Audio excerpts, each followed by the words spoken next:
നമ്മുടെ കൂട്ടുകാരെല്ലാം നമ്മുടെ ക്ലാസ് കേൾക്കാനായിട്ട് ഇങ്ങനെ ഒരുങ്ങിയിരിക്കുകയാണ്. നമുക്ക് അവർക്കൊരു നമസ്കാരം പറഞ്ഞാലോ? രണ്ടുപേർ കൂടെ ഒന്നിച്ച് പറയാം. എല്ലാ കൂട്ടുകാരും പറയണം കേട്ടോ. നമസ്കാരം. ഓക്കെ, നമ്മളിന്ന് ക്ലാസ്സിലേക്ക് പ്രവേശിക്കുന്നതിന് മുമ്പ് ഞാൻ നിന്നോടൊരു കാര്യം ചോദിക്കട്ടെ. നീ നെയ്യപ്പം തിന്നിട്ടുണ്ടോ? നെയ്യപ്പം നല്ല എനിക്ക് ഇഷ്ടമാണ് നെയ്യപ്പം. ഞാൻ തിന്നിട്ടുണ്ട്. നെയ്യപ്പം തിന്നുമ്പം രണ്ട് ഗുണങ്ങളാണ്. എന്തൊക്കെയാ നെയ്യപ്പം തിന്നുമ്പോൾ തിന്നു കഴിഞ്ഞാ നമ്മുടെ വിശപ്പടങ്ങും. വിശപ്പടങ്ങും, അത് സത്യമാണ്. പക്ഷെ അതോടൊപ്പം വേറൊരു പ്രധാനപ്പെട്ട ഗുണം കൂടെ ഉണ്ട്. എന്താണെന്നറിയാമോ? അതില് എണ്ണയൊക്കെ നമ്മുടെ കയ്യിൽ പുരടുമ്പോൾ അത് നമ്മുടെ മീശയുള്ളവർക്ക് മീശയൊക്കെ ഇങ്ങനെ മിനുക്കാം, കയ്യിലൊക്കെ ഇങ്ങനെ തേച്ച് വേണമെങ്കിൽ മിനുക്കാം. അങ്ങനെ രണ്ട് ഗുണങ്ങളാണ് അല്ലേ? അപ്പൊ നമ്മളിന്ന് പഠിക്കാൻ പോകുന്ന പാട്ടിലും രണ്ട് ഗുണങ്ങളാണ്. പ്രത്യേകമായിട്ട് രണ്ട് കാര്യങ്ങളെ പാട്ടിലൂടെ നമുക്ക് മനസ്സിലാക്കാനായിട്ട് സാധിക്കുന്നത്. നമ്മൾ ആ പാട്ടൊന്ന് പഠിക്കാനായിട്ട് പോവാം. ആദ്യം ഞങ്ങള് രണ്ടുപേരും കൂടെ ഒന്ന് പാടി കേൾപ്പിക്കും. നിങ്ങൾ മിടുക്കരായിട്ട് ശ്രദ്ധിച്ചിരിക്കണം. അതിനുശേഷം നമുക്കതൊന്ന് പഠിക്കാം. അപ്പോൾ ആദ്യം നമുക്കൊന്ന് പാടി കേൾക്കാനായിട്ട് സാധിക്കും.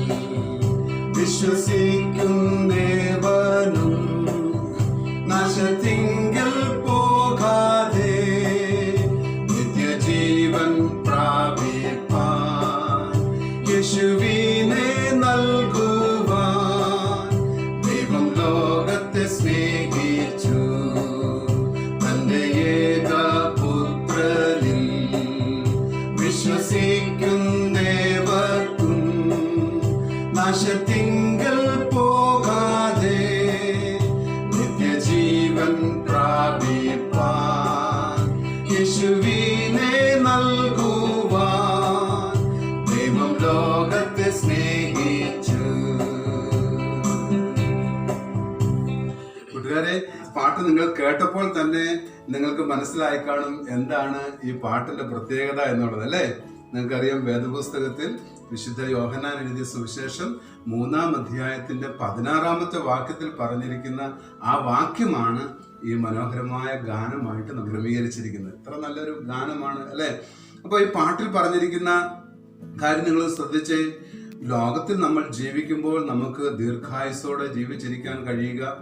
എന്നാൽ ആ ജീവിതം അവസാനിക്കുമ്പോൾ, ലോകത്തിലെ നമ്മുടെ ജീവിതം അവസാനിക്കുമ്പോൾ അതിനപ്പുറമായിട്ടൊരു ജീവിതമുണ്ട്. അത് നിത്യജീവൻ, യേശു കർത്താവിനോട് ചേർന്ന് നിത്യമായിട്ട് ജീവിക്കുന്ന ജീവിതം, സ്വർഗരാജ്യത്തിലുള്ള ജീവിതം. അത് ലഭിക്കാൻ ഇടയാകണമെങ്കിൽ ഈ ലോകത്തിൽ നമ്മൾ ജീവിക്കുമ്പോൾ യേശു കർത്താവിനെ ഹൃദയത്തിലേക്ക് സ്വീകരിക്കണം, യേശുവിൻ്റെ മക്കളായി തീരണം. അങ്ങനെ മക്കളായി തീരുന്നവർക്കാണ് നിത്യജീവനിലേക്ക് പോകാനായിട്ട് സാധിക്കുന്നത്. ഈ ലോകത്തിൽ അവർക്ക് ദീർഘായുസ് ലഭിക്കും. മാത്രമല്ല, അവർക്ക് നിത്യജീവനിലേക്ക് പ്രവേശിപ്പാനായിട്ടും ദൈവം സഹായിക്കും. മനോഹരമായ ഒരു ഗാനമാണ്. ഞാൻ ഓരോ ലൈൻ ഒന്ന് പാടും. അപ്പൊ നിങ്ങൾ ഏറ്റുപാടാനായിട്ട് ശ്രമിക്കണം. നമുക്ക് അങ്ങനെ ഈ പാട്ട് പഠിക്കാനായിട്ട് സാധിക്കും. തന്റെ ഏകപുത്രനിൽ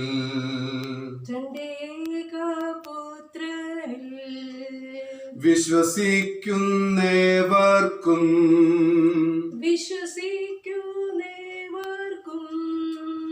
നാശത്തിങ്കൽ പോകാതെ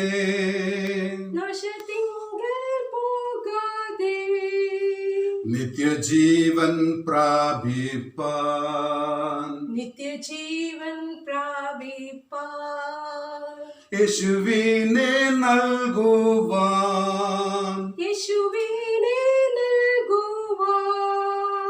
ദൈവം ലോകത്തെ സ്നേഹിച്ചു.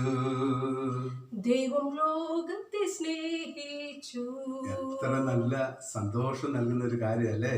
നമുക്ക് വേണ്ടി യേശുവിനെ നൽകുവാൻ ദൈവം ലോകത്തെ സ്നേഹിച്ചു. എന്തിനു വേണ്ടി? നിത്യജീവൻ നൽകാൻ. മാത്രമല്ല, ദീർഘായുസോടെ ലോകത്തിൽ ജീവിപ്പാൻ, ദൈവത്തിന്റെ മക്കളായി ജീവിപ്പാൻ ദൈവം നൽകുന്ന ഏറ്റവും വലിയൊരു അനുഗ്രഹമാണ് യേശു എന്ന് പറയുന്നത്. യേശുവിനെ ഹൃദയത്തിൽ സ്വീകരിച്ചവർക്ക് ഈ നന്മ അനുഭവിപ്പാനായിട്ട് സാധിക്കും. അപ്പൊ നമുക്ക് ഒന്നിച്ച് ഒന്ന് പാടാം. ഈ പാട്ട് ഒന്നുകൂടെ ചേർന്ന് പാടാമല്ലോ? ഓക്കെ, നമുക്ക് പാടാം.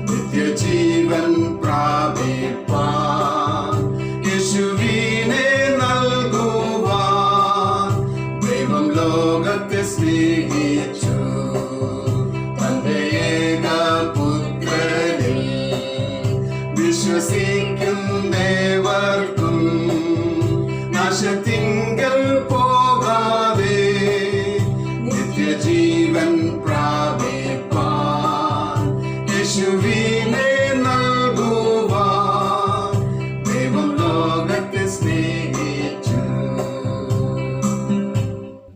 പ്രിയ കൂട്ടുകാരെ, ഈ സ്നേഹവാനായ ദൈവത്തോട് നമ്മുടെ ജീവിതത്തെ നമുക്ക് സമർപ്പിച്ചുകൊണ്ട് പ്രാർത്ഥിക്കാം. സിന്ധുവാന്റെ ഇപ്പം നിങ്ങൾക്ക് വേണ്ടിയിട്ട് പ്രാർത്ഥിക്കുന്നതായിരിക്കും. എല്ലാ കൂട്ടുകാരും കണ്ണുകൾ അടച്ച് കൈകൾ കൂപ്പി യേശു കർത്താവിനോട് പ്രാർത്ഥിക്കാം. ഞങ്ങളെ സ്നേഹിക്കുന്ന യേശു കർത്താവെ, ഞങ്ങൾക്ക് തന്ന വിലയേറിയ സമയത്തിനായിട്ട് സ്തോത്രം. യേശുപ്പച്ച, ഞങ്ങള് ദൈവസന്നിധിയിൽ ഞങ്ങളെ തന്നെ സമ്പൂർണമായിട്ട് സമർപ്പിക്കുന്നു. ഞങ്ങളെ സ്നേഹിച്ചതിനായിട്ട് നന്ദി പറയുന്നു. ഞങ്ങളെ രക്ഷിക്കുന്ന ദൈവം യേശു ആയിരിക്കാൻ നന്ദിയോടെ സ്തോത്രം ചെയ്യുന്നു.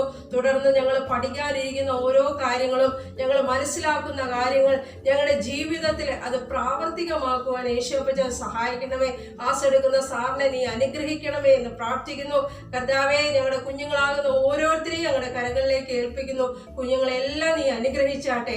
പ്രാർത്ഥന കേട്ടതിനായി നന്ദി പറയുന്നു. യേശുവിന്റെ നാമത്തിൽ തന്നെ ആമേൻ. ആമേൻ. കൂട്ടുകാരെ, നിങ്ങളെല്ലാവരും സന്തോഷമുള്ളവരാണെന്ന് എനിക്കറിയാം. ഞാൻ നിങ്ങളോടൊരു കാര്യം ചോദിക്കട്ടെ. നിങ്ങൾ ബട്ടർഫ്ലൈയെ കണ്ടിട്ടുണ്ടോ? എന്ത് രസമാണ് കാണാൻ, നല്ല മനോഹരമാണ് കാണാനായിട്ട്. അത് ചെടികളിലൊക്കെ വന്നിങ്ങനെ ഇരിക്കും, പൂക്കളുടെ മുകളിൽ വന്നിരിക്കും. അപ്പോൾ നമ്മൾ അതിനെ പിടിക്കാനായിട്ട് ചെല്ലുകയാണെങ്കിൽ ഇങ്ങനെ പിടിക്കാനായിട്ട് ചെന്ന് ഇങ്ങനെ അങ്ങോട്ട് പിടിക്കുമ്പോൾ അതവിടെ നിന്ന് പറന്ന് വേറൊരു സ്ഥലത്ത് മറ്റൊരു പൂവിൽ പോയിരിക്കും. അപ്പം നമ്മൾ വീണ്ടും ചെന്ന് അതിനെ പിടിക്കാൻ ശ്രമിച്ചാൽ അവിടെ നിന്ന് വീണ്ടും പറന്നു പോകും. ഞാനൊന്ന് ചോദിക്കട്ടെ, ഇത്ര മനോഹരമായ ഈ ബട്ടർഫ്ലൈക്ക് എത്ര ദിവസത്തെ ആയുസ്സാണ് ഉള്ളതെന്ന് നിങ്ങൾക്കറിയാമോ? വളരെ ചുരുക്കം ചില ദിവസങ്ങൾ മാത്രമേ ഈ ബട്ടർഫ്ലൈ ജീവനോടെ ഇരിക്കുകയുള്ളൂ. എന്നാൽ ദൈവം നമ്മളെ കുറിച്ച് ആഗ്രഹിക്കുന്നത് അങ്ങനെയല്ല. വളരെ ചുരുക്കമായ ദിവസങ്ങളിൽ മാത്രം ജീവിച്ച് ഈ ലോകത്തിൽ നിന്ന് പോകണമെന്ന് ദൈവം ആഗ്രഹിക്കുന്നില്ല. ദൈവം നമ്മളെ കുറിച്ച് ആഗ്രഹിക്കുന്നത് നമ്മളെല്ലാവരും ദീർഘായുസ്സുള്ളവരായിട്ട് ജീവിക്കണമെന്ന് ദൈവം നമ്മളെ കുറിച്ച് ആഗ്രഹിക്കുന്നത്. ദീർഘായുസ് ഉണ്ടാകുവാനായിട്ട് എന്ത് കാര്യങ്ങളാണ് നമ്മൾ ചെയ്യേണ്ടത്? നമുക്ക് ദീർഘായുസ് ലഭിക്കാനായിട്ട് നമ്മൾ എന്ത് കാര്യങ്ങൾ ചെയ്യണം എന്നുള്ളതിനെ കുറിച്ചാണ് ഞാൻ നിങ്ങളോടൊന്ന് പറയാനായിട്ട് പോകുന്നത്. നിങ്ങൾ മിടുക്കരായിട്ട് ശ്രദ്ധിച്ചിരിക്കണം. നല്ല രസകരമായിട്ട് നമുക്ക് ഈ കാര്യങ്ങൾ കേൾക്കാനായിട്ട് സാധിക്കുകയാണെങ്കിൽ നിങ്ങളുടെ ജീവിതത്തിൽ അത് വലിയൊരു അനുഗ്രഹമായിരിക്കും. ഞാൻ പറയുന്ന കാര്യങ്ങൾ നിങ്ങൾ ശ്രദ്ധയോടെ ഇരിക്കണം. ഒരിക്കലും ഒരു കുഞ്ഞൻ തവള ഒരു ചെറിയ കുളത്തിൽ വസിച്ചിരുന്നു. ആ കുഞ്ഞൻ തവള എന്നും രാവിലെ വീട്ടിൽ നിന്നും പപ്പായ്ക്കും മമ്മിക്കും ടാറ്റയൊക്കെ പറഞ്ഞിട്ട് കുഞ്ഞൻ തവള കുളത്തിലേക്ക് ചാടി അവൻ വളരെ സന്തോഷത്തോടെ കളിക്കും. കുറച്ചു നേരം ഇങ്ങനെ നീന്തി കളിക്കും. പിന്നെന്ത് ചെയ്യുന്നറിയാമോ? ചെടികളുടെ ഒക്കെ മുകളിൽ വന്നിരിക്കും, ഇലയുടെ മുകളിലിരിക്കും. അങ്ങനെ വളരെ സന്തോഷത്തോടെ ഇങ്ങനെ കളിക്കുന്ന ഒരു കുഞ്ഞൻ തവള. ഒരു ദിവസം ഈ കുഞ്ഞൻ തവള ആയിരിക്കുന്ന ഈ കൊച്ചു കുളത്തിലേക്ക് മറ്റൊരു തവള വന്നു. ഇച്ചിരി വലിപ്പമൊക്കെ ഉള്ള ഒരു തവള അവിടേക്ക് വന്നു. ഈ തവള വന്ന സമയത്ത് നമ്മുടെ ഈ കുഞ്ഞൻ തവള ഉണ്ടല്ലോ, ഈ കുഞ്ഞൻ തവള ആ വന്ന തവളയെ അധികം മൈൻഡ് ഒന്നും ചെയ്തില്ല. അങ്ങനെ നോക്കുപോലും ചെയ്തില്ല, ശ്രദ്ധിച്ചില്ല. അവൻ ആരാണെന്ന് പോലും അവര് നോക്കാനായിട്ട് ശ്രമിച്ചില്ല. മാത്രമല്ല, ഈ കുഞ്ഞൻ തവള അന്ന് പകല് മൊത്തം എന്ത് ചെയ്യുന്നറിയാമോ? അവനെ മൈൻഡ് ചെയ്യാതെ ചാടിക്കളിക്കാനായിട്ട് തുടങ്ങി. അപ്പൊ ഈ വലിയ തവള വന്നിട്ട് ചില കാര്യങ്ങളൊക്കെ അവനോട് ചോദിച്ചു, നിന്റെ പേരെന്താ, നിനക്ക് നല്ല രസമാണോ ഇവിടെ കളിക്കുന്നത് എന്നൊക്കെ കാര്യങ്ങളൊക്കെ ചോദിച്ചു. പക്ഷെ ഒന്നിനും ഈ കുഞ്ഞൻ തവള മറുപടി പറഞ്ഞില്ല. മാത്രമല്ല, ഇടയ്ക്കിടയ്ക്ക് ദേഷ്യത്തോടെ അവനെ നോക്കും. എന്നിട്ട് സന്ധ്യ ആയപ്പോഴത്തേനും അവന്റെ വീട്ടിലേക്ക് കുഞ്ഞൻ തവള പോയി. കുഞ്ഞൻ തവള വീട്ടിലേക്ക് ചെന്നിട്ട് മമ്മിയോട് പറഞ്ഞു, പപ്പയോട് പറഞ്ഞു, ഇങ്ങനെയാ പറഞ്ഞത്, ഇന്ന് നമ്മളെക്കാട്ടും വലിയൊരു തവള അവിടെ വന്നിട്ടുണ്ടായിരുന്നു. അവൻ എന്നോട് വലിയ കാര്യമായിട്ടൊക്കെ സംസാരിക്കാൻ ശ്രമിച്ചു. ഞാൻ മൈൻഡ് ചെയ്യാനൊന്നും പോയില്ല. നമ്മുടെ കുളത്തിലേക്ക് എന്തിനാവും വന്നത്? അപ്പോൾ ഈ കുഞ്ഞൻ തവളയുടെ അമ്മ പറഞ്ഞു, മോനെ അങ്ങനെയല്ല, നമ്മൾ അവരോടൊക്കെ, നമ്മുടെ മുമ്പിൽ വരുന്ന എല്ലാവരോടും നമ്മൾ വളരെ ആദരവോടെ പ്രവർത്തിക്കണം, ആദരവോടെ അവരോട് സമീപിക്കണം എന്ന് ഈ അമ്മ തവള കുഞ്ഞൻ തവളയോട് പറഞ്ഞു കൊടുത്തു. പക്ഷെ കുഞ്ഞൻ തവള അതൊന്നും ശ്രദ്ധിച്ചില്ല. പ്രിയ കൂട്ടുകാരൻ, വേദപുസ്തകത്തിൽ പറഞ്ഞിരിക്കുന്ന ഒരു കാര്യമുണ്ട്. നമ്മളുടെയൊക്കെ ജീവിതത്തിൽ നമ്മൾ മറ്റുള്ളവരോട് എപ്രകാരം പെരുമാറണമെന്നുള്ളത് ദൈവത്തിന്റെ വചനത്തിലൂടെ പറഞ്ഞിട്ടുണ്ട്. എങ്ങനെയാണെന്നറിയാമോ നമ്മൾ മറ്റുള്ളവരോട് പെരുമാറേണ്ടത്? വളരെ ആദരവോടെ നമ്മൾ പെരുമാറണം, മറ്റുള്ളവരെ ആദരിക്കണമെന്ന് വേദപുസ്തകത്തിൽ പറഞ്ഞിട്ടുണ്ട്. അത് നമ്മുടെ ദീർഘായുസ് വർദ്ധിപ്പിക്കാൻ, നമ്മുടെ ആയുസ്സിനെ വർദ്ധിപ്പിക്കുമെന്നാണ് പറഞ്ഞിരിക്കുന്നത്. നിങ്ങൾക്കറിയാമോ, ദൈവം ഒരു വാക്യത്തിലൂടെ ദൈവത്തിന്റെ മക്കളായ ഇസ്രായേൽ ജനങ്ങളോട് പറഞ്ഞൊരു വാക്യമുണ്ട്. പുറപ്പാട് പുസ്തകം 20-ാം അധ്യായത്തിന്റെ 12-ാമത്തെ വാക്യത്തിലാണ് പറഞ്ഞിരിക്കുന്നത്. അവിടെ ഇങ്ങനെ എഴുതിയിരിക്കുന്നത്, നിന്റെ ദൈവമായ യഹോവ നിനക്ക് തരുന്ന ദേശത്ത് നിനക്ക് ദീർഘായുസ്സുണ്ടാവാൻ നീ എന്ത് ചെയ്യണം? നിന്റെ അപ്പനെയും അമ്മയെയും ബഹുമാനിക്കണം, ആദരിക്കണം. അപ്പോൾ ഞാൻ പറഞ്ഞില്ലേ, ദീർഘായുസ് ഉണ്ടാകാനായിട്ട് ഒരു വലിയ ശ്രേഷ്ഠമായിട്ടുള്ള കാര്യം എന്താണെന്നറിയാമോ? നമ്മൾ നമ്മുടെ മാതാപിതാക്കളെ വളരെ ആദരവോടെ ബഹുമാനത്തോടെ അവരോട് പെരുമാറണം. അല്ലാത്തവരുടെ ജീവിതത്തിൽ എന്താ കുഴപ്പമെന്നറിയാമോ? മാതാപിതാക്കളോട് സ്നേഹമില്ലാതെ, അവരെ ആദരിക്കാതെ, സ്വന്തം ഇഷ്ടപ്രകാരം ജീവിക്കുന്നവരുടെ ജീവിതത്തിൽ എന്ത് സംഭവിക്കുന്നറിയാമോ? അവരുടെ ജീവിതം ഈ ആയുസ്സിൽ ഇടയ്ക്ക് വെച്ച് അവരുടെ ജീവിതം നശിച്ചു പോകും. ചിലപ്പം മറ്റു വല്ല മോശമായ പ്രവണതകളിലൊക്കെ പോയി ജീവിതത്തെ എന്നേക്കുമായിട്ട് നഷ്ടപ്പെട്ടു പോകുന്ന അവസ്ഥ ഉണ്ടാവും. നിങ്ങളെക്കുറിച്ച് ദൈവം ഒരിക്കലും അത് ആഗ്രഹിക്കുന്നില്ല. ഇങ്ങനെ വ്യവസ്ഥയിൽ വേറെ വാക്കിയപ്പോൾ, മക്കളെ, നിങ്ങൾ മറ്റുള്ളവരെ തന്നേക്കാൾ, നമ്മൾ എല്ലാവരും ചെയ്യേണ്ട ഒരു കാര്യം വേദപുസ്തകത്തിൽ പറഞ്ഞിട്ടുണ്ട്, മറ്റുള്ളവരെ തന്നേക്കാൾ ശ്രേഷ്ഠൻ എന്ന് എണ്ണണം എന്ന് പറഞ്ഞിട്ടുണ്ട്. അപ്പോൾ നിങ്ങൾ ഓർത്തോണം, ദീർഘായുസ് ഉണ്ടാവാൻ ഒന്നാമതായിട്ട് വേണ്ട കാര്യം എന്തുവാ? അപ്പനെ അമ്മയെ ബഹുമാനിക്കുക, ഗുരുക്കന്മാരെ ബഹുമാനിക്കുക, മറ്റുള്ളവരെ, നമ്മേക്കാൾ മുതിർന്നവരെ ആദരിക്കുക, സ്നേഹിക്കുക. ആദരവോടെ എല്ലാവരോടും പെരുമാറുന്നവർക്ക് മാത്രമേ ദീർഘായുസ് ഉണ്ടാകത്തുള്ളൂ. പറയുന്നുണ്ട്, ദൈവം തന്നെ പറഞ്ഞ കാര്യം അല്ലേ? ഓക്കെ, നോക്കിയ കൂട്ടുകാരെ, ഇനി ഞാൻ മറ്റൊരു കാര്യം പറയാം. ദീർഘായുസ് ഉണ്ടാകാനായിട്ട് എന്ത് ചെയ്യണം എന്നുള്ളത് ഞാൻ പറയാം. അതിന് നമ്മൾക്കൊരു ഒരു ഒരു ഒരു ഉദാഹരണം യേശുവപ്പച്ചൻ പറഞ്ഞിട്ടുണ്ട്, യേശു കർത്താവ് പറഞ്ഞിട്ടുണ്ട്. നിങ്ങൾ കണ്ടിട്ടുണ്ടോ? ചില പടങ്ങളൊക്കെ നിങ്ങൾ കാണും, പടം കണ്ടിട്ടുണ്ടായിരിക്കും. കടും തൂക്കായ മലഞ്ചെരുവിൽ ഒരു ആട്ടിടയൻ ഒരു കമ്പിനെ പിടിച്ചിട്ട് താഴേക്ക് എത്തി നിന്നിട്ട് അവിടെ മുള്ളിന്റെ ഇടയിൽ കുരുങ്ങിക്കിടക്കുന്ന ഒരു ആടിനെ ഇങ്ങനെ രക്ഷിക്കാൻ ശ്രമിക്കുന്നു. അതിന് മുകളിലായിട്ട് വട്ടമിട്ട് പറക്കുന്ന കഴുകൻ. അങ്ങനെയുള്ള പടം നിങ്ങൾ കണ്ടിട്ടുണ്ട്. യേശു കർത്താവ് പറഞ്ഞ ഒരു കഥയിൽ നിന്നാണ് ആ പടം അങ്ങനെ രൂപപ്പെടുത്തി എടുത്തിരിക്കുന്നത്. ഒരു നല്ല ഇടയിൽ 100 ആട് ഉണ്ടായിരുന്നു. ആ 100 ആടുകളിൽ ഒരാട് ആ കൂട്ടത്തിൽ മാറി കൂട്ടം തെറ്റിപ്പോയി. എന്ത് സംഭവിച്ചെന്നറിയാമോ? അവൻ മുള്ളിനിടയിൽ, ആ കുരുക്കിനുള്ളിൽ പെട്ടിട്ട് കഴുകൻ അവനെ പിടിക്കാനായിട്ട്, അല്ലെങ്കിൽ ശത്രു വന്ന് അവനെ കൊന്നുകളയാൻ സാധ്യതയുള്ള ഒരു സാഹചര്യത്തിൽ ഇടയൻ അവിടെ പോയി തേടി ആ ആട്ടിൻകുട്ടിയെ പിടിച്ചുകൊണ്ട് തിരിച്ചു വരുന്ന സംഭവം യേശു കർത്താവ് ഒരു കഥയിലൂടെ പറഞ്ഞിട്ടുണ്ട്, ഒരു ഉപമയിലൂടെ പറഞ്ഞിട്ടുണ്ടല്ലേ? എന്തുകൊണ്ടാണ് ഈ ആടിന് അങ്ങനെ സംഭവിച്ചെന്ന് നിങ്ങൾക്ക് അറിയാമോ? ആ ആടിന് അങ്ങനെ സംഭവിക്കാനായിട്ടൊരു കാര്യമുണ്ട്. എന്താണെന്ന് ചോദിച്ചു കഴിഞ്ഞാൽ, എപ്പോഴും ആടുകൾ യാത്ര ചെയ്യേണ്ടത് എങ്ങനെയാണെന്നറിയാമോ? ഇടയന്റെ പിന്നാലെ, ഇടയൻ പറയുന്നത് അനുസരിച്ച് വളരെ സന്തോഷത്തോടെ എന്ത് ചെയ്യണമെന്നറിയാമോ? ഇടയന്റെ പിന്നാലെ യാത്ര ചെയ്യണം. അനുസരണത്തോടെ മുന്നോട്ട് പോകുന്നവർക്ക് മാത്രമേ ആപത്തിൽ ചെന്ന് പെടാതെ രക്ഷപ്പെടാൻ സാധിക്കത്തുള്ളൂ. നോക്കിയ കൂട്ടുകാരെ, ഇടയൻ പോകുമ്പോൾ ഇടയൻ പച്ചിലൊക്കെ ഇങ്ങനെ ചായച്ചു കൊടുക്കും, അത് കടിച്ചു തിന്നണം. ഇടയൻ ചിലപ്പം ശബ്ദം ഉണ്ടാക്കും. ഇടയന്റെ ശബ്ദങ്ങൾ എന്താണ് ശബ്ദത്തിന്റെ ഉദ്ദേശം എന്ന് മനസ്സിലാക്കി ഇടയന്റെ അടുക്കിലേക്ക് ഓടിച്ചെല്ലണം. മാത്രമല്ല, ഇടയൻ വടികൊണ്ട് മുന്നോട്ട് പോകുമ്പോൾ ഇടയന്റെ പിന്നാലെ യാത്ര ചെയ്യണം. അതാ ഒരു കൊച്ചു കുഞ്ഞാട് ചെയ്യേണ്ട കാര്യം. വേദപുസ്തകത്തിൽ ദൈവത്തിന്റെ വചനത്തിലൂടെ ഒരു കാര്യം പറയുന്നുണ്ട്. നമ്മൾ എങ്ങനെ ജീവിച്ചാലാണ് ദീർഘായുസ് നമുക്ക് ഉണ്ടാകുന്നത് പറഞ്ഞിട്ടുണ്ട്. വേദപുസ്തകത്തിൽ എഴുതിയിരിക്കുന്നത് ഇങ്ങനെയാണ്. എന്താണെന്നറിയാമോ? എഫെസ്യർക്ക് എഴുതിയ ലേഖനം 6-ാം അധ്യായത്തിന്റെ 1-ാമത്തെ വാക്യത്തിൽ പറയുന്നു. എന്താ പറയുന്നത്? മക്കളെ, നിങ്ങളുടെ അമ്മയപ്പന്മാരെ കർത്താവിൽ അനുസരിപ്പീൻ, അത് ന്യായമല്ലോ. നോക്കിയുണ്ടോ? പപ്പായും മമ്മിയും പറയുന്നത് അനുസരിക്കാതിരിക്കുന്നവരുടെ ജീവിതത്തിൽ എന്ത് പറ്റുമെന്നറിയാമോ? അവർ വലിയ ആപത്തിൽ ചെന്നുപെടും. പല കുഴപ്പങ്ങളിൽ അവർ ചെന്നുപെടും.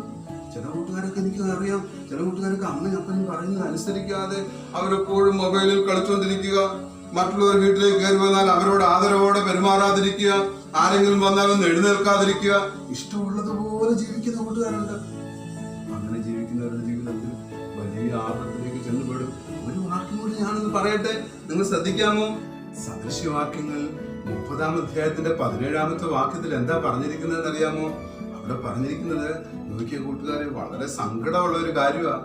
പപ്പായും മമ്മിയും അല്ലെങ്കിൽ ഗുരുക്കന്മാരെ മുതിർന്നവരെയൊക്കെ അനുസരിക്കാതിരിക്കുന്നവരുടെ ജീവിതത്തിലുള്ളതായ സംഭവത്തെക്കുറിച്ചാണ് പറഞ്ഞിരിക്കുന്നത്. നോക്കി ഇവിടെ പറഞ്ഞു, ഞാനൊന്ന് വായിച്ചു കേൾപ്പിക്കാം. അപ്പനെ പരിഹസിക്കുകയും അമ്മയെ അനുസരിക്കാതിരിക്കുകയും ചെയ്യുന്ന കണ്ണിനെ തോട്ടരികത്തെ കാക്ക കൊത്തിപ്പറിക്കും. പിന്നെ പറഞ്ഞിരിക്കുകയാണ്, കഴുകൻ കുഞ്ഞുങ്ങൾ അവരെ തിന്നുകയും ചെയ്യും. നോക്കിയ കുഞ്ഞുങ്ങളെ, എന്തോ ഒരു വലിയ വലിയ ആപത്താണ് അവർക്ക് നേരിടാൻ പോകുന്നത്. ഞാൻ പറയട്ടെ കൂട്ടുകാരെ, നിങ്ങൾ ഒരിക്കലും പപ്പായെയും മമ്മിയെ അനുസരിക്കാതിരിക്കുകയോ കൂട്ടുകാരെ അല്ലെങ്കിൽ ജ്യേഷ്ഠന്മാരെ അനുസരിക്കാതിരിക്കുകയോ ചേച്ചിമാരെ അനുസരിക്കാതിരിക്കുകയോ ഗുരുക്കന്മാരെ അനുസരിക്കാതിരിക്കുകയോ ഒരിക്കലും ചെയ്യാൻ പാടില്ല. അവരെ ആദരിക്കുകയും അവരെ അനുസരിക്കുകയും വേണം. അങ്ങനെയുള്ളവർക്കാണ് ദീർഘായുസ് ഉണ്ടാകുവാനായിട്ട് ഇടയായിത്തീരുന്നത്. ഞാൻ പറയട്ടെ കൂട്ടുകാരെ, മറ്റൊരു കാര്യം നിങ്ങൾ അറിയേണ്ടതായിട്ടുണ്ട് കേട്ടോ. നിങ്ങൾ ഇങ്ങനെ ഒരു പഴഞ്ചൊല്ല് കേട്ടിട്ടുണ്ടോ? ഞാൻ നിങ്ങളോട് ചോദിക്കട്ടെ, ഊട്ടിന് മുമ്പിലും ചൂട്ടിന് പുറകിലും. നിങ്ങൾ കേട്ടിട്ടുണ്ടോ ഈ പഴഞ്ചൊല്ല്? എനിക്കറിയാം നിങ്ങൾ കേട്ടിട്ടുണ്ടാവാൻ സാധ്യതയില്ല. ഊട്ടിന് മുമ്പിലെന്ന് പറഞ്ഞാൽ ആഹാരം കഴിക്കാൻ നമ്മൾ വളരെ സന്തോഷത്തോടെ മുന്നിൽ വരണം. ചൂട്ടിന് പിമ്പിലെന്ന് പറഞ്ഞാൽ എന്താ അർത്ഥം എന്നറിയാമോ? മുമ്പിൽ പോകുന്ന ആള് നമുക്ക് കാണിച്ചു തരുന്ന പ്രകാശത്തിന്റെ പുറകെ പിന്നാലെ നടക്കണം. പണ്ടത്തെ കാലത്തൊക്കെ ഇങ്ങനെ ഓല കെട്ടിയിട്ട് അതിനകത്ത് തീ കത്തിച്ചിട്ട് ആ പന്തം ഇങ്ങനെ പിടിച്ചുകൊണ്ട് പോകുമ്പോഴാണ് ആൾക്കാർ രാത്രിക്ക് നടന്നു പോകുന്നത്. അപ്പൊ നമുക്ക് മുന്നോട്ട് പോകുവാനായിട്ട് നമുക്ക് മുമ്പിൽ വഴി കാട്ടിത്തരുന്ന ആൾക്കാരുടെ നല്ല മാർഗത്തെ നമ്മൾ പിൻപറ്റണം. അങ്ങനെ അനുഗമിക്കുന്നവർക്ക് നല്ല മാർഗത്തെ, നമുക്ക് മുമ്പിൽ തരുന്ന നല്ല വെളിച്ചത്തെ അനുഗമിക്കുന്നവർക്ക് മാത്രമേ ശരിയായ ജീവിതം മുന്നോട്ട് നയിക്കാൻ സാധിക്കത്തുള്ളൂ. വേദപുസ്തകത്തിൽ ഒരു വാക്യമുണ്ട്. എന്താ വാക്യം പറയുന്നത് നിങ്ങൾക്കറിയാമോ? നിങ്ങൾക്കറിയാവുന്ന ഒരു വാക്യമാണ് 119 സങ്കീർത്തനം 105 വാക്യം. എന്താ അവിടെ പറഞ്ഞിരിക്കുന്നത് അറിയാമോ? അവിടെ പറഞ്ഞിരിക്കുന്നത്, നിന്റെ വചനം എൻ്റെ കാലിന് ദീപവും എൻ്റെ പാതയ്ക്ക് പ്രകാശവുമാകുന്നു. ഞാൻ പറയട്ടെ കൂട്ടുകാരെ, നിന്റെ വചനം എന്ന് പറയുന്നത് എന്താണ്? ദൈവത്തിന്റെ വചനം. ഈ വേദപുസ്തകം എല്ലാ ദിവസവും വായിക്കുകയും അതിനകത്ത് പറഞ്ഞിരിക്കുന്ന കാര്യങ്ങൾ അനുസരിക്കുകയും ചെയ്ത് ആ മാർഗത്തിലൂടെ നമ്മൾ മുന്നോട്ട് യാത്ര ചെയ്യുമ്പോൾ നമ്മുടെ ജീവിതത്തിൽ ഒരിക്കലും നമ്മുടെ ദീർഘായുസ് നഷ്ടപ്പെടുത്തി കളയുവാനിടയാവുകയില്ല. അഥവാ നമ്മൾ ഈ ലോകത്തിൽ നിന്ന് മാറ്റപ്പെട്ടാലും അവരുടെ ജീവിതത്തിൽ നിത്യജീവനിലേക്ക് പ്രവേശിപ്പാനായിട്ട് സാധിക്കും. ഞാൻ പറയട്ടെ കൂട്ടുകാരെ, അതുകൊണ്ട് ദൈവത്തിന്റെ വചനം നമ്മൾ അനുസരിച്ച് നമ്മൾ എന്ത് ചെയ്യണം? ജീവിക്കണം. അങ്ങനെ നമ്മൾ മുന്നോട്ട് പോകുമ്പോൾ നമുക്ക് നമ്മുടെ ജീവിതത്തിൽ വിജയം കണ്ടെത്താനായിട്ടൊക്കെ സാധിക്കും. കാരണം ഇത് ദൈവത്തിന്റെ വചനമാകുന്ന വെളിച്ചമാണ് നമ്മളിലേക്ക് പകരുന്നത്. ആ വെളിച്ചത്തിന്റെ പിന്നാലെ യാത്ര ചെയ്യുമ്പോൾ ഇരുട്ടത്ത് തപ്പിത്തടഞ്ഞ് താഴെ വീഴാനോ അല്ലെങ്കിൽ കുഴിയിൽ ചെന്നുപെടാനായിട്ട് ഒന്നും ഇടയാകാതെ നല്ല മാർഗത്തിലൂടെ നമുക്ക് ജീവിതം മുന്നോട്ട് നയിക്കാനായിട്ട് സാധിക്കും. മറ്റൊരു കാര്യം കൂടെ ഞാൻ നിങ്ങളോട് പറയട്ടെ കൂട്ടുകാരെ, നിങ്ങൾ എല്ലാ ദിവസവും രാവിലെ എഴുന്നേറ്റിട്ട് നല്ല മിടുക്കരായിട്ട് എല്ലാവരും മുഖമൊക്കെ കഴുകി, സോപ്പൊക്കെ ഇട്ട് മുഖമൊക്കെ കഴുകി കുളിയൊക്കെ കഴിഞ്ഞ് നിങ്ങൾ വന്നിട്ട് കണ്ണാടിയുടെ മുമ്പിൽ നിൽക്കാറുണ്ട് അല്ലേ? കണ്ണാടിയുടെ മുമ്പിൽ നിന്നിട്ട് എന്താ ചെയ്യുന്നത്? നിങ്ങൾ നല്ലതുപോലെ എന്ത് ചെയ്യും? തലമുടിയൊക്കെ ചെയ്യും, പിന്നെന്ത് ചെയ്യും? പൗഡറൊക്കെ ഇടും, പിന്നെന്ത് ചെയ്യും?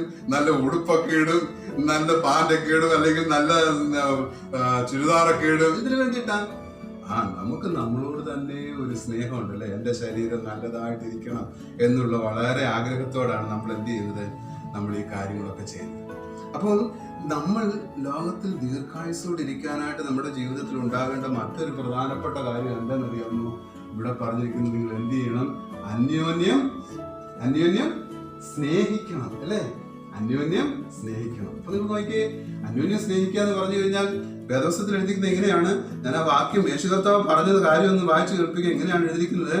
ഞാൻ നിങ്ങളെ സ്നേഹിച്ചതുപോലെ നിങ്ങളും തമ്മിൽ സ്നേഹിക്കണം. ഞാൻ നിങ്ങളെ സ്നേഹിച്ചതുപോലെ നിങ്ങളും തമ്മിൽ സ്നേഹിക്കണം എന്ന് പറഞ്ഞാൽ നമ്മുടെ ശരീരത്തെ എത്രമാത്രം നമ്മൾ സ്നേഹിക്കുന്നുവോ അതുപോലെ നമ്മുടെ കൂട്ടുകാരെയും നമ്മളെ സ്നേഹിക്കണം. മറ്റുള്ളവരെ എല്ലാവരെയും നമ്മൾ സ്നേഹിക്കണം എന്ന് ദൈവം നമ്മളെ കുറിച്ച് ആഗ്രഹിക്കുക. അങ്ങനെ ചെയ്യുന്നവർക്ക് ദീർഘായുസ്സോടിരിക്കാൻ സാധിക്കും. എന്തൊക്കെ കാര്യങ്ങളാണ് ദീർഘായുസ്സോടിരിക്കാൻ വേണ്ടത്? മറ്റുള്ളവരെ ബഹുമാനത്തോടെ ആദരിക്കണം, ആദരവോടെ പെരുമാറണം, അവർ പറയുന്ന കാര്യങ്ങളൊക്കെ അനുസരിക്കണം. പിന്നെ അത് മാത്രമല്ല, നല്ല പ്രകാശത്തിൽ നല്ല വെളിച്ചത്തിൽ നമ്മൾ എന്ത് ചെയ്യണം? നമ്മൾ ദൈവത്തിന്റെ വചനം പറയുന്നത് പോലെ അതിനെ അനുഗമിക്കണം, അല്ല പാത പിന്തുടരണം. മാത്രമല്ല അന്യോന്യം മറ്റുള്ളവരെ സ്നേഹിക്കുകയും ചെയ്യണം. അങ്ങനെ സ്നേഹിക്കുമ്പോഴാണ് നമ്മുടെ ജീവിതം ദീർഘായുസ്സോടെ ഇരിക്കുന്നത്. ഞാൻ പറയട്ടെ കൂട്ടുകാരെ, നിങ്ങൾക്ക് ചെയ്യാൻ സാധിക്കുമ്പോൾ ഞാൻ ആ തവളയുടെ ജീവിതത്തിൽ സംഭവിച്ചത് എന്താണെന്ന് പറയട്ടെ. ഈ കുഞ്ഞൻ തവള അവന്റെ പപ്പ പറയുന്നതോ മമ്മി പറയുന്നതോ ഒന്നും അനുസരിച്ചില്ല. അവനവന്റെ ഇഷ്ടം പോലെ ആ കുളത്തിൽ കൂടെ ചാടി നടന്നു. അവിടേക്ക് വന്ന അതിഥിയെ അവൻ ബഹുമാനിച്ചില്ല, ആദരിച്ചില്ല. അപ്പോൾ ഈ തവള അവിടേക്ക് വന്ന ആ വലിയ തവള കുഞ്ഞൻ തവളയോട് ചോദിച്ചു, നിന്റെ പേരെന്താ, നീ എവിടെയാ, നിന്റെ വീട് എവിടെയാ, നിന്റെ വീട്ടിൽ ആരൊക്കെ ഉണ്ട്? അതിനൊന്നും മറുപടി അവൻ പറഞ്ഞില്ല. ഞാൻ പറയട്ടെ കൂട്ടുകാരെ, ഈ തവള ഇങ്ങനെ ഇത്രയും കാര്യങ്ങൾ ചോദിച്ചപ്പോൾ കുഞ്ഞൻ തവള ദേഷ്യത്തോടെ അവനോട് ചോദിച്ചു, നീ എവിടുന്നാ വരുന്നത്? അവൻ പറഞ്ഞു, ഈ വലിയ തവള പറഞ്ഞു, നിനക്കറിയാമോ, ഈ കുളത്തിനപ്പുറത്ത് വലിയൊരു നദിയുണ്ട്, ആ നദിക്കരയിലാണ് എൻ്റെ വീട്, ഞാൻ അവിടുന്ന് ഇങ്ങോട്ട് വന്നത്. അപ്പൊ കുഞ്ഞൻ തവള ചോദിച്ചു, നിന്റെ നദി എന്ന് പറയുന്നത് എന്തോ, ഞങ്ങളുടെ കുഞ്ഞ് ഈ കുളത്തിന്റെ അത്രയുണ്ടോ എന്ന് ചോദിച്ചു. അന്നേരം വന്ന തവള പറഞ്ഞു, അതല്ല, അതിനേക്കാളും വലുതാ. അപ്പൊ ഈ കുഞ്ഞൻ തവള ഇവിടുന്ന് അപ്പുറത്തോട്ട് എടുത്ത് ചാടിയിട്ട് ചോദിച്ചു, ഇത്രയും വലിപ്പം ഉണ്ടോ എന്ന് ചോദിച്ചു. അപ്പം വലിയ തവള പറഞ്ഞു, അല്ല, അതിലും വലുതാണെന്ന് പറഞ്ഞു. അപ്പൊ കുഞ്ഞൻ തവള ഇരുന്നിട്ടില്ല. കുഞ്ഞൻ തവള സ്വയം അങ്ങോട്ട് ചോദിച്ചു, എന്റെ ശരീരത്തിന്റെ അത്രയും വലുതാണോ എന്ന് ചോദിച്ചു. അങ്ങനെ വലുതാണോ എന്ന് ചോദിച്ചിട്ട് ഈ കുഞ്ഞൻ തവള അവന്റെ വയറിങ്ങനെ വീർപ്പിച്ച് കാണിച്ചു. പക്ഷെ തവള പറഞ്ഞു, നീ അങ്ങനെ വന്ന തവള പറഞ്ഞു, നീ അങ്ങനെ ചെയ്യരുതേ, നിന്റെ വയറിങ്ങനെ വീർപ്പിക്കരുതേ. പക്ഷേ കുഞ്ഞൻ തവള അതൊന്നും വകവെക്കാതെ ഓരോ കാര്യങ്ങളിൽ പറഞ്ഞിട്ട് ചോദിച്ചു, ഇത്രയും വലുതാണോ ചോദിച്ചിട്ട് ഈ കുഞ്ഞൻ തവള എന്തെന്നറിയാമോ, വയറിങ്ങനെ വീർപ്പിച്ച് കാണിച്ചു. അവസാനം വളരെ ശക്തിയോടെ വയറ് വീർപ്പിച്ചപ്പോഴത്തേന് ഈ കുഞ്ഞൻ തവളയുടെ വയറ് വളരെ ശബ്ദത്തോടെ അത് പൊട്ടിപ്പോയി. ഞാൻ പറയട്ടെ കൂട്ടുകാരെ, ആ കഥ ഇങ്ങനെ അവസാനിക്കുന്നത്, ഈ കുഞ്ഞൻ തവള വയറ് പൊട്ടി എന്നേക്കുമായിട്ട് എനിക്ക് കണ്ടോ. ആദരവോടെ, സ്നേഹത്തോടെ, ബഹുമാനത്തോടെ, നല്ല സ്നേഹത്തോടെ പ്രവർത്തിക്കാൻ കഴിയാത്ത കുഞ്ഞൻ തവളയുടെ അവസാനം എന്തായി? ചെറിയൊരു കഥയാണിത്, എങ്കിൽ തന്നെ ഞാൻ നിങ്ങളോട് പറയട്ടെ കൂട്ടുകാരെ, ഇതിനകത്തൊരു വലിയ ഗുണപാഠമുണ്ട്. പ്രിയ കൂട്ടുകാരെ, നിങ്ങൾ ദൈവത്തിന്റെ കുഞ്ഞുങ്ങളാണെങ്കിൽ ദൈവം നിങ്ങളെ കുറിച്ച് ആഗ്രഹിക്കുന്ന ഒരു കാര്യമുണ്ട്. എന്താണെന്നറിയാമോ? നിങ്ങളുടെ എല്ലാ ജീവിത സാഹചര്യങ്ങളിലും നിങ്ങളുടെ മാതാപിതാക്കളെയും ദൈവത്തെയും ഗുരുക്കന്മാരെയും സഹോദരങ്ങളെയും ഒക്കെ നിങ്ങൾ എന്ത് ചെയ്യണം? അവരോട് ആദരവോടെ നിങ്ങൾ പെരുമാറണം. മാത്രമല്ല, അവർ പറയുന്ന കാര്യങ്ങളൊക്കെ നിങ്ങൾ എന്ത് ചെയ്യണം? അനുസരിക്കുന്നവരായിട്ട് നിങ്ങൾ ജീവിക്കണം. മാത്രമല്ല, ദൈവത്തിന്റെ വചനം, ഞാൻ നിങ്ങളോട് പറഞ്ഞത്, നമുക്ക് ലോകത്തിൽ വെളിച്ചം പകർന്നു തരുന്നത് ദൈവത്തിന്റെ വചനമാണ്. അതുകൊണ്ട് ആ വെളിച്ചത്തിൽ നിങ്ങൾ എന്ത് ചെയ്യണം? ആ വെളിച്ചത്തിൽ പറയുന്ന കാര്യങ്ങൾ, ആ പ്രകാശത്തെ നിങ്ങൾ അനുഗമിക്കാനായിട്ട് നിങ്ങൾക്ക് സാധിക്കണം. മാത്രമല്ല, ലോകത്തിൽ നമ്മുടെ എല്ലാ കൂട്ടുകാരെയും എല്ലാവരെയും നിങ്ങളെ സ്നേഹിക്കുന്നത് പോലെ തന്നെ അവരെയും നിങ്ങൾ സ്നേഹിക്കണം. അങ്ങനെ സ്നേഹിച്ച് ജീവിക്കുന്ന കൂട്ടുകാർക്കാണ് ദീർഘായുസ് ലോകത്തിൽ ലഭ്യമായി തീരുന്നത്. ഞാൻ പറയട്ടെ കൂട്ടുകാരെ, അതുമാത്രമല്ല, ദൈവത്തെ സ്നേഹിക്കുന്ന കുഞ്ഞുങ്ങൾക്ക്, ദൈവപൈതരായിട്ട് ജീവിക്കുന്ന കുഞ്ഞുങ്ങൾക്ക് ഒരു നിത്യരാജ്യം കൂടെ ദൈവം ഒരുക്കിയിട്ടുണ്ട്. അതിലേക്ക് പ്രവേശിക്കാൻ സാധിക്കണമെന്നുണ്ടെങ്കിൽ നിങ്ങളുടെ ജീവിതത്തിൽ നിങ്ങൾക്ക് ഒരു വലിയ നല്ല സമർപ്പണമുള്ള ജീവിതം നിങ്ങൾക്ക് ഉണ്ടാകണം. നിങ്ങൾ അങ്ങനെ ആഗ്രഹിക്കുന്നുണ്ടോ? അങ്ങനെ ഉണ്ടെങ്കിൽ ഞാൻ പ്രാർത്ഥിക്കുന്ന സമയത്ത് നിങ്ങളും എന്നോട് കൂടെ നിങ്ങളായിരിക്കുന്ന സ്ഥാനത്ത് ഇരുന്നുകൊണ്ട് പ്രാർത്ഥിക്കണം. ഞാൻ നിങ്ങൾക്ക് വേണ്ടി പ്രാർത്ഥിക്കാനായിട്ട് പോകും. നല്ല കർത്താവേ, സ്വർഗസ്ഥനായ പിതാവേ, നീ ഞങ്ങളോട് സംസാരിച്ചതിനായിട്ട് ഞങ്ങൾ നിനക്ക് നന്ദി പറയുന്നു. നിന്റെ മക്കളായിട്ട് ജീവിക്കുവാൻ, ദീർഘായുസ്സോടെ ജീവിപ്പാൻ ദൈവമേ, നീ ഞങ്ങളെ സഹായിക്കണമേ എന്ന് പ്രാർത്ഥിക്കുന്നു. അതിനാവശ്യമായുള്ള കൃപകൾ നീ ഞങ്ങൾക്ക് നൽകണമേ. അങ്ങയുടെ മക്കളായിട്ട് എന്നും ജീവിച്ച് ദൈവമായ കർത്താവെ, ദീർഘായുസ്സുള്ളവരായി ദൈവീയ ലോകത്തിൽ ജീവിക്കുക മാത്രമല്ല, ദൈവമേ, നിത്യരാജ്യത്തിൽ, സ്വർഗരാജ്യത്തിൽ കർത്താവിനോടുകൂടെ ആയിത്തീരുവാനും നീ ഞങ്ങൾ എല്ലാവരെയും സഹായിക്കണം. കുഞ്ഞുങ്ങളെ നീ അനുഗ്രഹിക്കണം. ഈ കേൾവിക്കാരായ കുഞ്ഞുങ്ങളെല്ലാവരെയും കർത്താവെ നീ മാനിക്കണമെന്ന് പ്രാർത്ഥിക്കുന്നു. പ്രാർത്ഥന കേട്ടതിനായിട്ട് സ്തോത്രം ചെയ്യുന്നു. യേശു കർത്താവിന്റെ വിനയമുള്ള നാമത്തിൽ തന്നെ, ആമേൻ. പ്രിയ കൂട്ടുകാരെ, ഇനി അടുത്ത ആഴ്ചത്തെ ക്ലാസ്സിൽ നമുക്ക് കാണാം. ദൈവം നിങ്ങളെ ഓരോരുത്തരെയും